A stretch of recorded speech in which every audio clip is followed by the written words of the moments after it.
Washington, CNN. The House of Representatives will vote on Thursday on a roughly $480 billion coronavirus relief package to deliver aid to small businesses and hospitals and expand COVID-19 testing, in the latest attempt by lawmakers to blunt the devastating impact of the pandemic. The measure passed the Senate on Tuesday and will go to President Donald Trump for his signature after it is approved by the House. Trump has expressed support for the legislation and indicated that he will sign it. The total price tag of the bill is approximately $484 billion. It will add to the already historic levels of spending to deal with the pandemic by authorizing an additional $310 billion for the Paycheck Protection Program, which was set up to help small businesses struggling from the economic deep freeze triggered by coronavirus. Funding for the program ran dry earlier this month, prompting an outcry from the business community. In addition, the legislation provides $75 billion for hospitals and health care providers to address coronavirus expenses and lost revenue and $25 billion to facilitate and expand COVID-19 testing. The increased funding for testing comes at a time when there is widespread recognition that testing capacity must increase and improve as states consider when to reopen businesses and lift lockdowns. The House is expected to hold a recorded roll call vote on the package, forcing many lawmakers to return to Washington from their home states and districts during the pandemic. As a sign of the pandemic's effect on the chamber, voting will be altered to allow for more social distancing. The House will vote in groups starting Thursday afternoon and there could be cleaning in the chamber between votes. The Capitol Physician and House Sergeant at Arms sent out recommendations to lawmakers and their staff, including to wear masks. Several lawmakers have contracted the virus since March and members have become increasingly reluctant to travel across the country to Washington, D.C. for votes. But in recent days, some lawmakers, especially Republicans, have expressed unease with being away from Washington and have called for members to return to the Capitol to deal with legislative business. A recorded vote would stand in contrast to the way the House passed the $2.2 trillion CARES Act, the last major legislative package Congress took up, which was approved under an expedited process often used for uncontroversial legislation. House Majority Leader Steny Hoyer said Tuesday on a call with reporters that congressional leaders are asking every member to return who can return, and we hope that that is a large number. But not every member is expected. Some lawmakers, he said, are particularly vulnerable to the illness and others are caring for family members. Some are concerned about traveling to D.C. and then having to quarantine themselves away from their family for 14 days. We're not ordering members to come back, but we do expect sufficient members to come back so we can have a quorum, he said. We think it will pass with a bipartisan vote, Hoyer said of the relief measure. The House is planning to take precautions during the vote by implementing social distancing measures.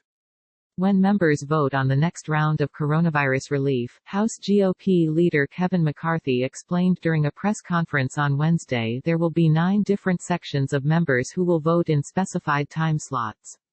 The 9th group will be for stragglers who missed their time slot, with the other 8 grouped alphabetically.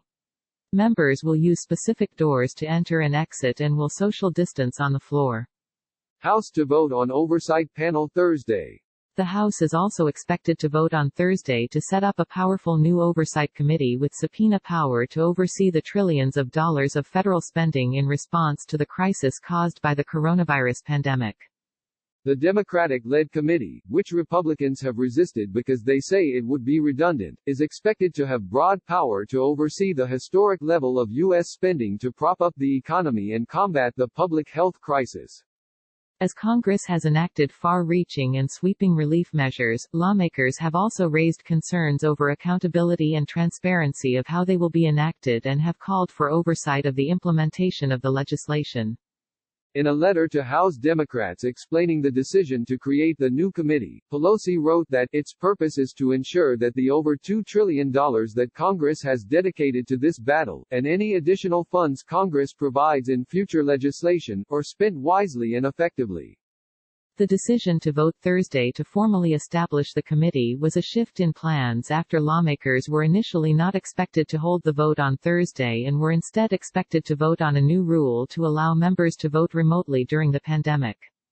House Speaker Nancy Pelosi said on a call with Democrats on Wednesday that after speaking with McCarthy they are tasking a bipartisan group of House lawmakers to review remote voting, a Democratic leadership aide said. What's next for coronavirus aid? Lawmakers from both parties, as well as Trump, are already looking ahead to the next steps the federal government can take in response to the coronavirus pandemic.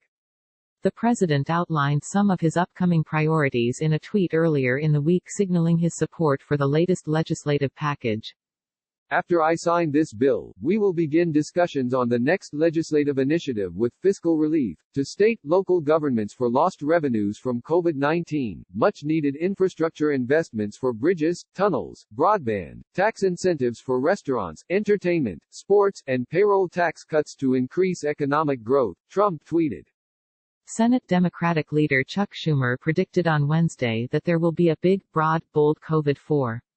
He added that some of the Democratic priorities include funding for state and local governments, election reform, money for housing and the Postal Service. It is unclear when a next legislative package could materialize, as well as what appetite there will be particularly among Republican lawmakers to continue to green-light such massive and historic levels of government spending. Senate Majority Leader Mitch McConnell cautioned on Wednesday that it's time to begin to think about the amount of debt we're adding to our country and the future impact of that. He predicted the Senate will not try to pass another rescue package by unanimous consent until the Senate is back in session with full participation. McConnell added he believes the Senate should be a little more cautious moving forward on funding. Let's see how things are working. We've never been here before. This is totally uncharted territory. We're looking how this is impacting all of our country on a day-to-day basis, he said.